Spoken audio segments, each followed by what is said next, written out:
Quiero hablar un poco. ¿Qué hora es? 7:41. Vamos a ver si nos da chance. 7:41. Yo quiero que preste atención, tome nota, para que usted, esto es una clase adicional de cómo su pastor estudia las cosas, de cómo su pastor estudia la Biblia. Preste atención. Esta es una clase adicional de cómo, ya yo les he hablado de cómo se debe estudiar la Biblia, ¿no? Pero vamos a hablar de este tema porque este tema me permite explicarles un poco de cómo se debe estudiar la palabra, o de por lo menos de cómo este pastor estudia la palabra. Y es muy importante porque el problema donde ustedes se metieron no es fácil. El problema donde ustedes se metieron, ustedes pidieron un pastor maestro. Bueno, sí, pero ustedes pidieron un pastor maestro y Dios les mandó un pastor maestro. Y el pastor maestro no se queda en las... Cuando un maestro no se queda en la superficie, siempre el maestro busca profundizar. Yo no puedo estudiar la palabra si no me profundizo a una profundidad aceptable para mí, ¿no? No puedo estudiar la palabra por encimita. Siempre tengo que escudriñar. Y es que la Biblia dice que debemos escudriñar las Escrituras porque allí os parece que tenéis la vida eterna. Y ellas son las que dan testimonio de mí. Vamos a Marcos capítulo 6, versos 7 y 13. Marcos capítulo 6, versos 7 y 13. Lo tienen allí. Necesito que anoten, necesito que busquen o requiero que busquen en sus Biblias, pero con rapidez porque el tiempo apremia. Marcos capítulo 6, versos 7 y 13. Leemos cómo está escrito con la bendición del Padre, del Hijo y del Espíritu Santo. Amén. Dice así. Después llamó a los 12. ¿Quién? Jesús. Después llamó a los 12 y comenzó a enviarlos de dos en dos y les dio autoridad sobre los espíritus inmundos. ¿Quién le dio autoridad a los 12? Diga Jesús. Verso 13. Y echaban fuera demonios y ungían con aceite a muchos enfermos y los sanaba. Diga. Y echaban fuera los demonios. ¿Quién echaba fuera los demonios? ¿Jesús? No, los discípulos. Porque Jesús le dio autoridad a los discípulos. Y echaban fuera los demonios, los discípulos, y ungían con aceite a muchos enfermos. ¿Quién ungía con aceite? Jesús. No, los discípulos. Y ungían con aceite a muchos enfermos y los sanaban. Padre, en el nombre de Jesús, te damos gracias por tu palabra, que salgamos edificados, Señor, en el nombre de Jesús. Siempre que estudiamos la palabra tenemos que saber quién habla y a quién se le habla. Porque, como vamos a ver más adelante, los cristianos se convirtieron en dos grandes grupos. Estaban los cristianos gentiles, que eran los cristianos que no eran judíos, y había un grupo que se convirtieron al cristianismo de judíos. Es decir, habían cristianos gentiles que no eran judíos y había un otro grupo que se llamaban cristianos, pero eran judíos. Y cuando nosotros no tomamos en cuenta a quién se le está hablando, podemos caer en errores doctrinales con mucha fuerza. Entonces, lo primero y principal, vamos a ver quién está hablando acá. Aquí dice, después llamó a los 12. ¿Quién? Jesús llamó a los 12 y comenzó a enviarlos de dos en dos. Y les dio, dice, Jesús les dio autoridad sobre los espíritus inmundos. Jesús les dio, dice, autoridad sobre los espíritus inmundos. Solo eso. En pocas palabras, Jesús lo que le dijo fue, hey, vayan que les doy autoridad para que echen fuera demonios. Esa fue la instrucción de Jesús. No fue más. No le dijo lleven agua, no les dijo lleven aceite, no les dijo nada. Le dijo solamente vayan, les doy autoridad para echar fuera demonios. ¿Y quién está hablando allí? Diga Jesús. ¿Qué les dio Jesús a los discípulos? ¿Un frasco con agua? ¿Les dio aceite? ¿Dónde dice que les dio aceite? Vamos a ver qué les dio Jesús. Dice, y Jesús les dio, lo que le dio, diga, fue autoridad. Vamos a leer otra vez. Después llamó a los 12 y comenzó a enviarlos de dos en dos. Y mire lo que les dio Jesús. Y Jesús lo que les dio fue, diga, autoridad.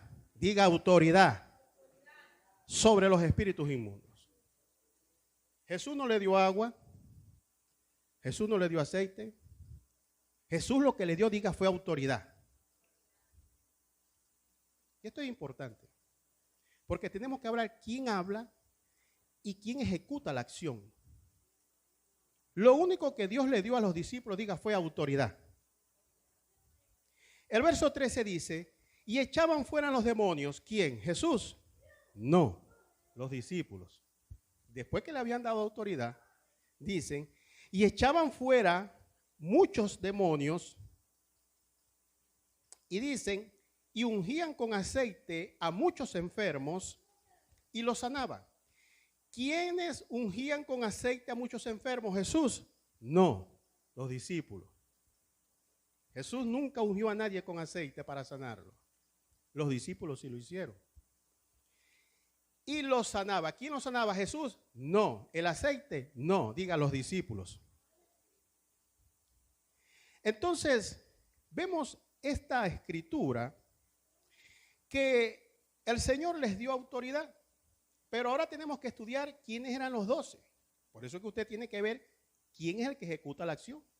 Los 12 que ejecutan la acción, que Dios no les dijo que le echaran aceite a nadie, sino Dios lo que les dio fue autoridad. Jesús lo que les dio fue autoridad.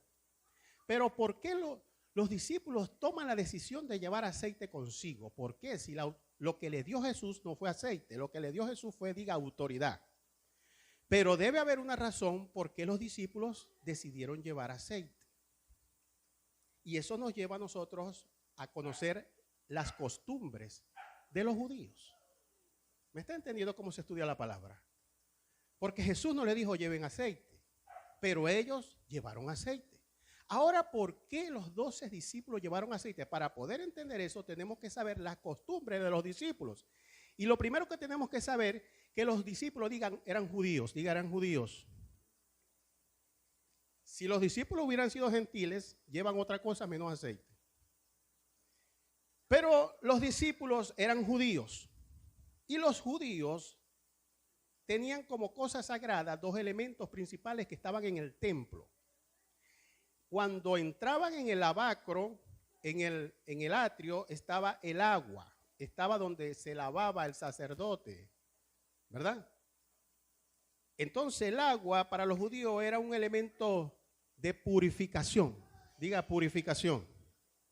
Pero luego que entraba en el lugar santo, el aceite era donde se llenaban las copas, donde estaba la lámpara que tenía las 7 lámparas.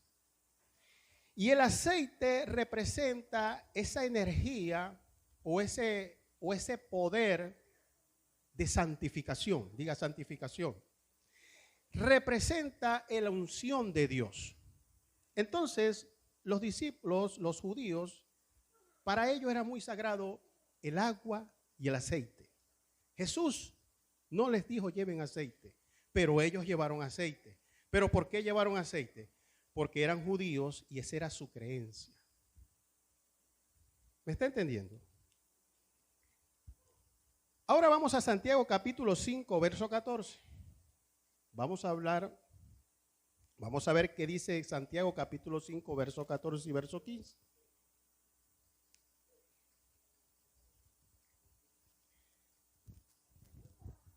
Dice, ¿está alguno enfermo entre vosotros? Dice, llame a los ancianos de la iglesia. Y me llama la poderosa delante y dice, y oren por él. Diga, oren por él. Primero el orden el orden que pone Santiago dice, oren por él. Número 1. Después dice, ungiéndole con aceite en el nombre del Señor. Verso 15. Y la oración de fe dice, ¿y la oración de qué? De fe. ¿Qué va a pasar? ¿Qué va a ser la oración de fe?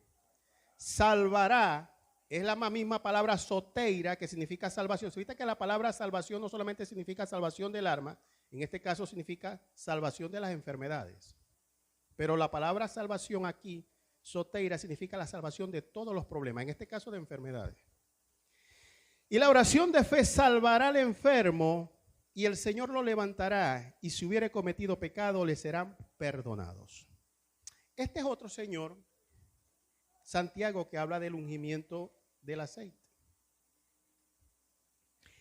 Yo tengo que investigar quién era Santiago, porque Jesús no mandó ungir a nadie con aceite. Pero ¿por qué, aunque Jesús no mandó ungir a nadie con aceite, por qué el apóstol Santiago manda ungir a la gente con aceite? Yo tengo que investigar quién es Santiago. Bueno, investigando un poquito sobre Santiago, Santiago era el hermano mayor de Jesús. Santiago no andaba con Jesús. Habían otros discípulos que se llamaban Jacobo o Jacob, Jacob o Santiago, pero no es el mismo Santiago del Santiago que andaba con Jesús. Este Jacob de Santiago 5 no es el mismo Santiago que andaba con Jesús. En aquel tiempo habían nombres que se repetían. Por ejemplo, el de Pedro. Casi todo el mundo se llamaba Pedro, casi todo el mundo se llamaba Santiago. Es como ahora en estos tiempos que hay un nombre que se repite, ¿no? Entonces, este Santiago era el hermano mayor de Jesús. Vamos para ver si lo tengo aquí. Santiago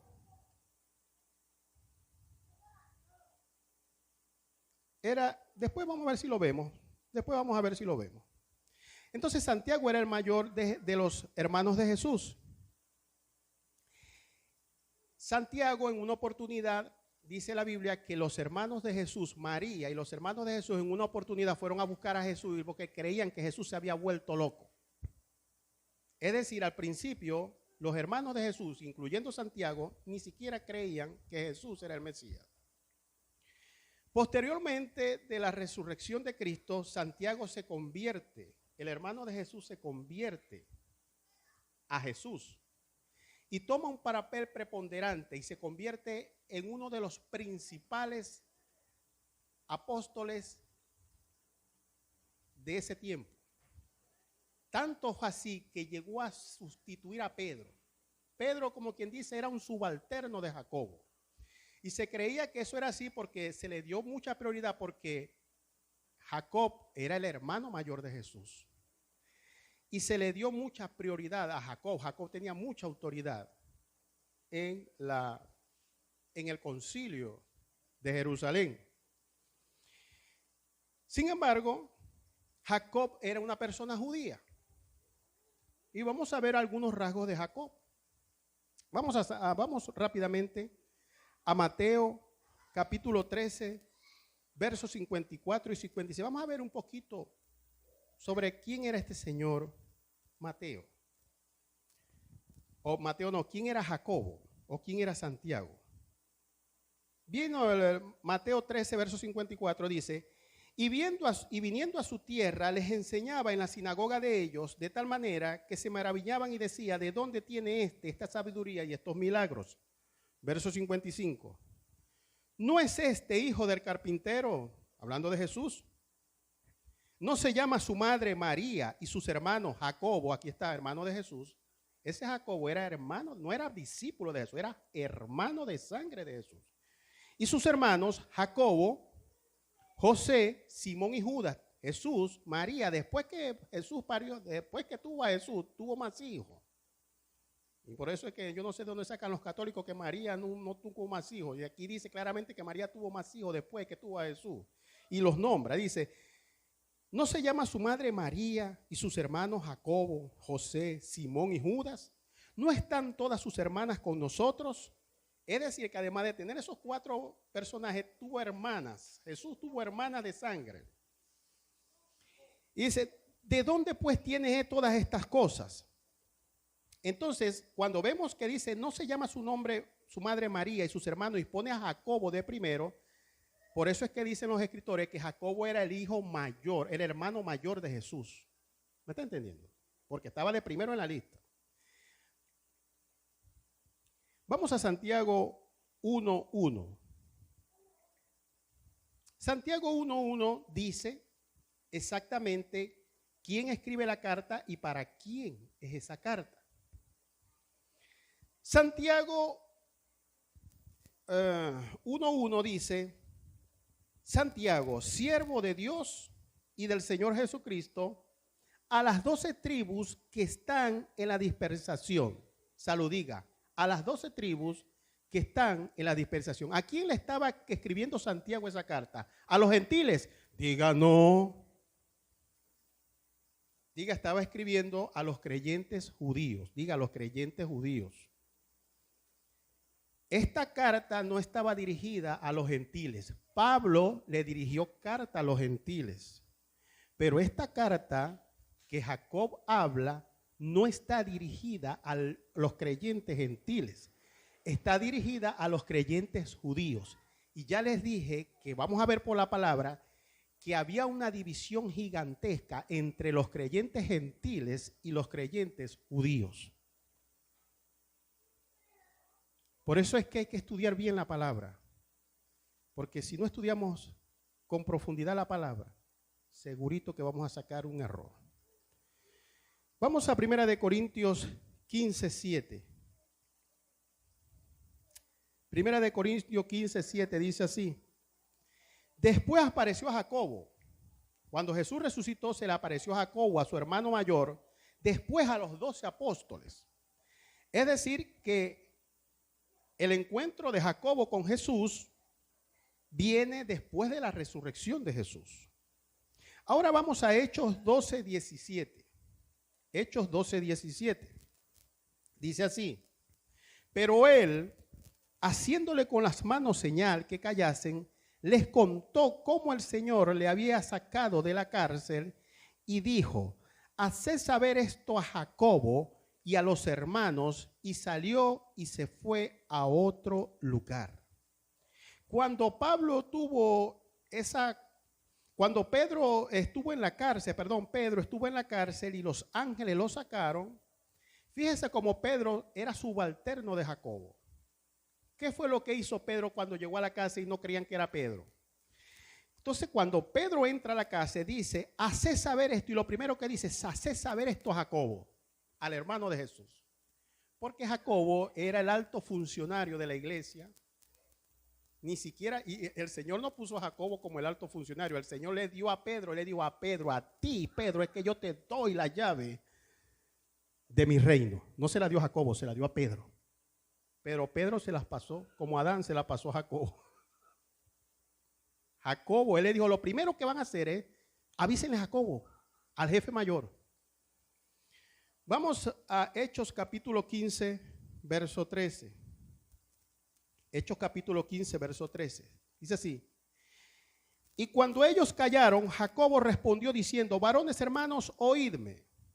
Cuando Pablo subió a Jerusalén al concilio, entonces Pablo habló sobre lo que Dios había hecho con los gentiles, y Jacobo respondió diciendo: varones hermanos, oídme. Es decir, que Jacobo era la voz principal del apostolado en Jerusalén. Jacob, lo que decía Jacob, la gente decía amén. El rango tan importante que tenía Jacob. Sin embargo, es impresionante, con un rango tan importante solamente escribe una carta. Vamos rápidamente a Hechos capítulo 21, versos 18, 24 y 26.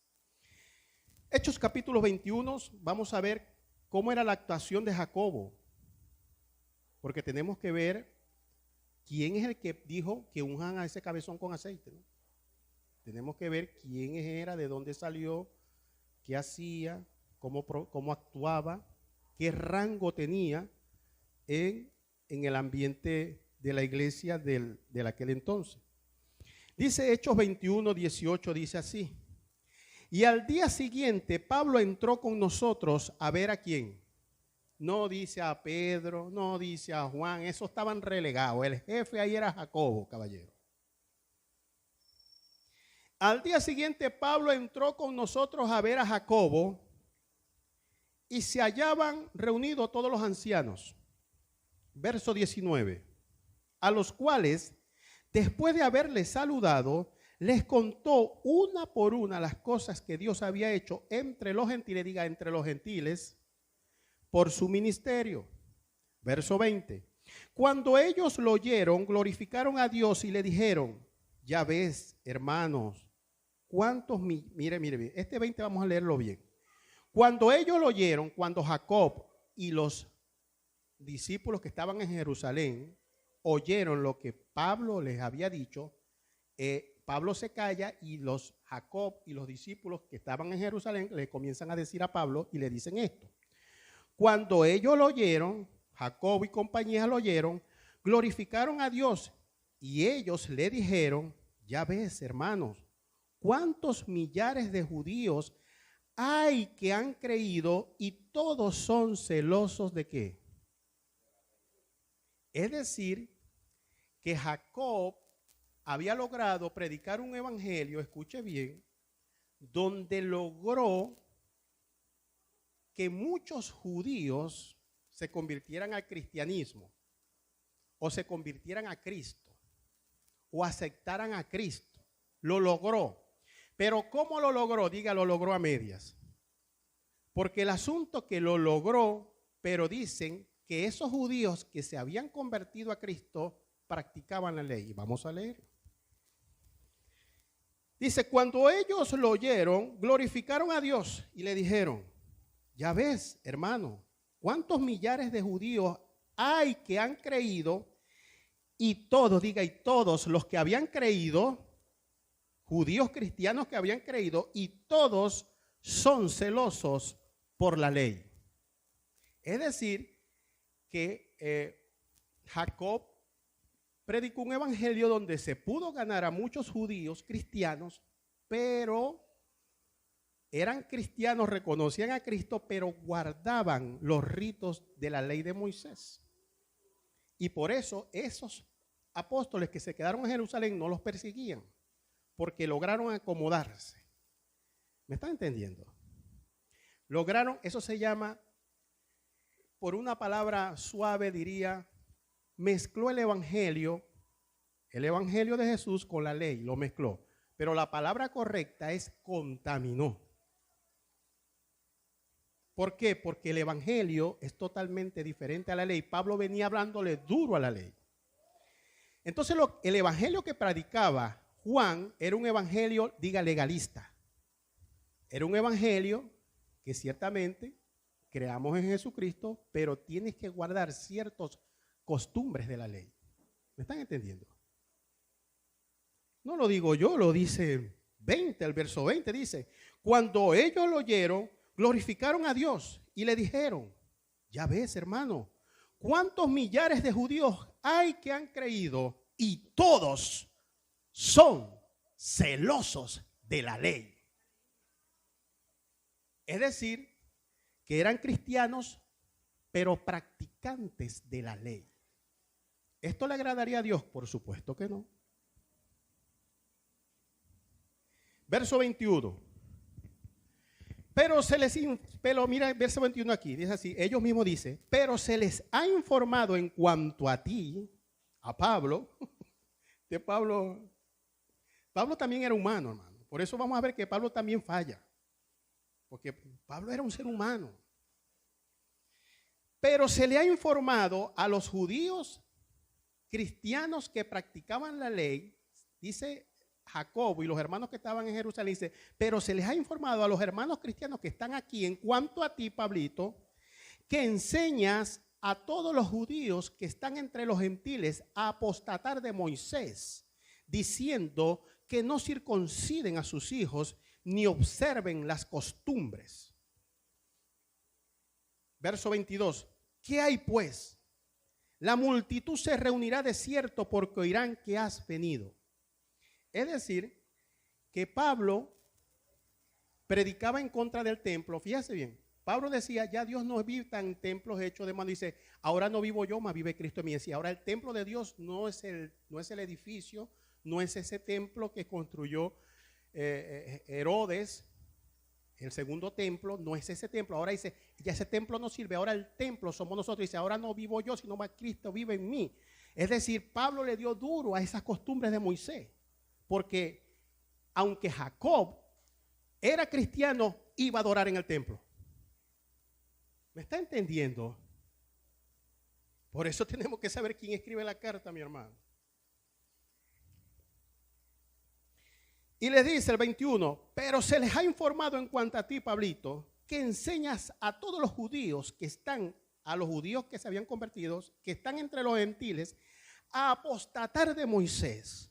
Es decir, a hablar mal de Moisés, diciéndoles que no circunciden a sus hijos ni observen las costumbres. Es decir, que Jacob para estar allá tenía que observar, para que estar allá y no lo golpearan y no lo metieran preso y no lo maltrataran, él tenía que estar allá hablando de Moisés y tenía que estar allá practicando las costumbres que enseñaba Moisés en la ley para no meterse en problemas. Verso 22, ¿qué hay pues? La multitud se reunirá de cierto porque oirán que has venido. Verso 23.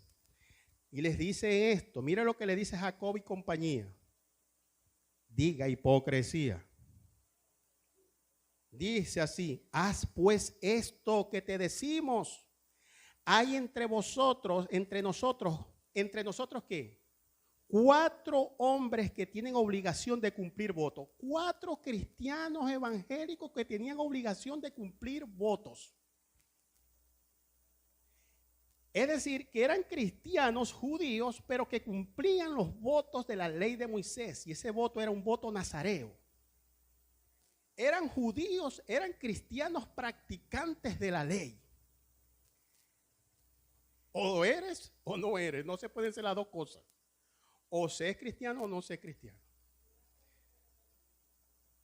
Y le fíjese lo que dice así.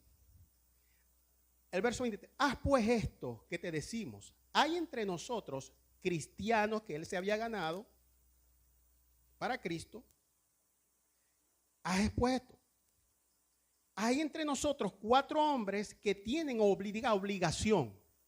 Es decir, que lo hacían obligadamente, decía, ellos lo cumplían al pie de la letra. Obligación de cumplir voto. Ese voto era un voto nazareo como el de Sansón. Ellos cumplían un voto de nazareo que se apartaban un tiempo para Dios. Un voto nazareo era más o menos que la persona podía decir, por lo menos los sacerdotes no podían beber vida de Isidro. Entonces un voto nazareo decía, bueno, yo voy a hacer un voto nazareo para en un mes no beber vidra y sino. Aunque no era un sacerdote, una persona del pueblo podía hacer sacrificio de sacerdotes por un voto nazareo. Dicen que podría ser un mes, un año, 6 meses. Ya cuando en los tiempos de Jesús dice que la costumbre era un año. Es decir, iba a ser un voto donde ellos decían, no voy a tomar vidrio ni sidra durante un año, no me voy a cortar el pelo durante un año, no voy a tener relaciones sexuales durante un año. Entonces, esos eran los votos nazareos que ellos cumplían.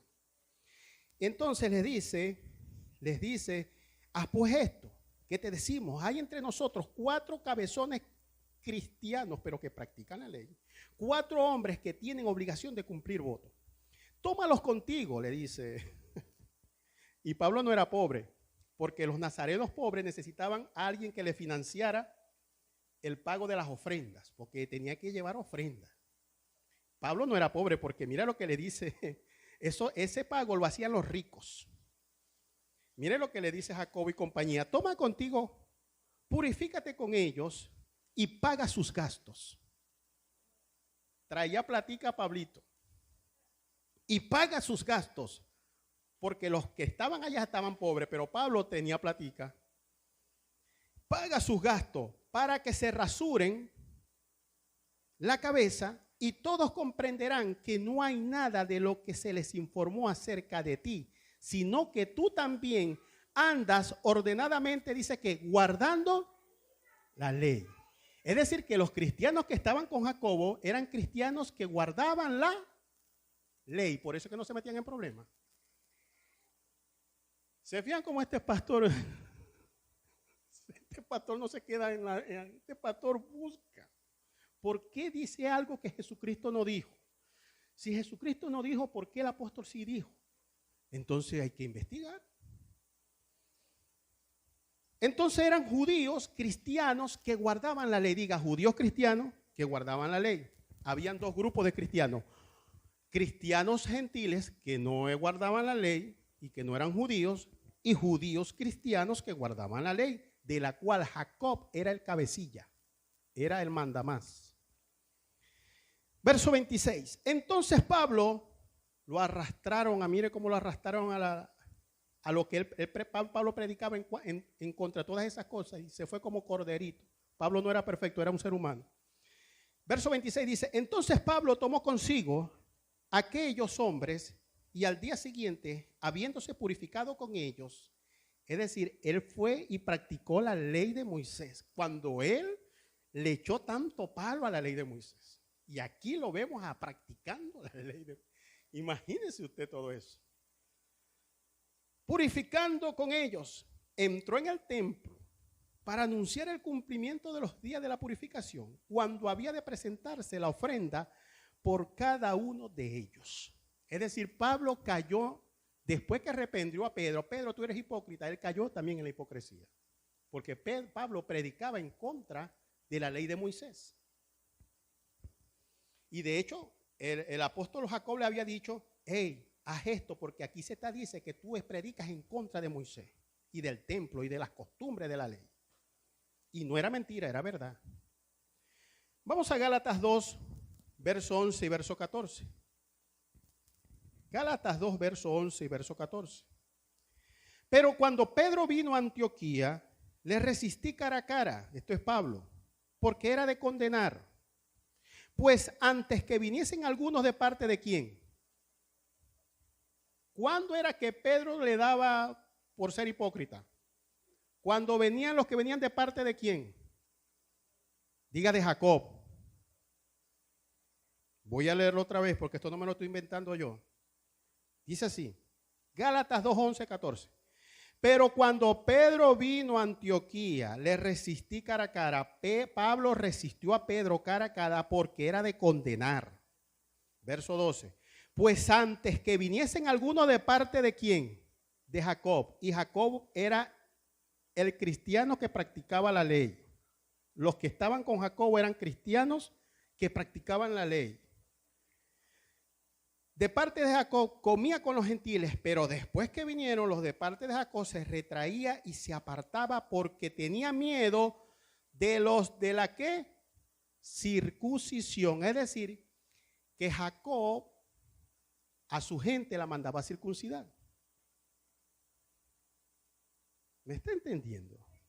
Y la circuncisión es una cosa netamente de la ley.